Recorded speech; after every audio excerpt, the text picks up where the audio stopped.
Takže začalo to tak ako u každého, bol to detský sen, ktorý vlastne sa naplnil a vystrelilo to von, tak sme začali. Pretekali sme sa vonku na bicykloch a potom to vlastne prišlo do takej formy, kde sme už museli ísť ďalej a sme si povedali, že musíme založiť občianske združenie a tak ďalej. Ale ešte za zmienku určite tu stojí partia chalanov, ktorí vlastne začali, keď ja som bol ešte mladší.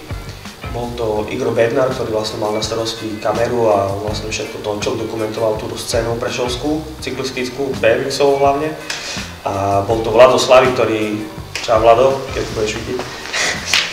Tak som začal ja s Tomášom Jeleňom. Pretekali sme sa vlastne pred bytovkami, skakali sme cez obrubníky, lebo vtedy sa len skakalo. No a takto vlastne prišlo nečakanie z jasného neba.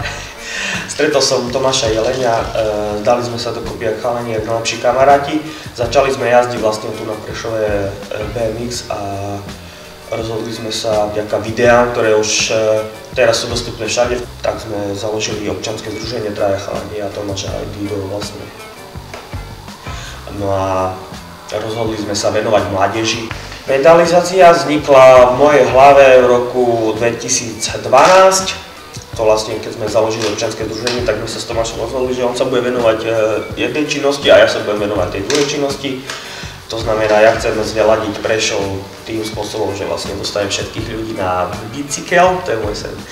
Pedalizácia je aj toho roku, organizuje sa každý rok, vždy je to prvá nedeľa v septembri. Musím spomenúť ešte občianske združenie Legendary Bike Club Prešov, kde vlastne už teraz sme zaradení do prijímania 2%, čiže aj ty môžeš podporiť takto túto alebo nejaký dobrovoľný príspevok, ktorý vlastne slúži na to, lebo občianske združenie je nezisková organizácia, čiže tieto 2% vlastne slúžia na to, aby sme si vedeli opäť špekačku na pedalizácii a vďaka mojim skúsenostiam s mestom a nemám dobré skúsenosti a vlastne vďaka vám ľudia, ktorí podporujete, môžeme mať krásny výlet. Keďže toho roku bude zase pedalizácia, ako každý rok v septembri sa vidíme, chcem sa poďakovať štátnej polícii za podporu, pretože o bezpečnosť sa postarajú vlastne oni. No a po pedalizácii vlastne vznikol ďalší obrovský nápad a to je založiť skatepark.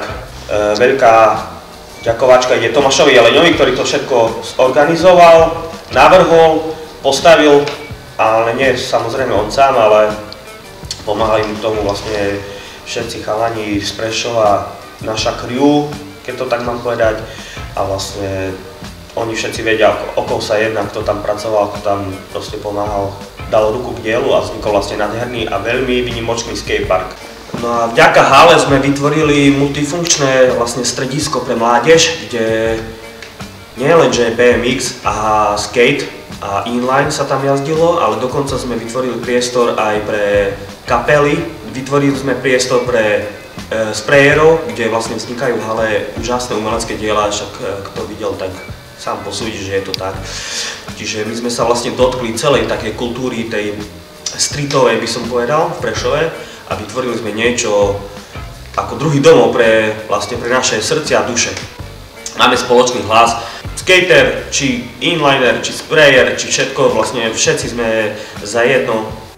Hala fungovala asi nejaké 3 roky, ale dostalo sa to do štádia, kde sme to už nevedeli finančne pokryť. Takže momentálne je hala zatvorená na nejakú neurčitú dobu.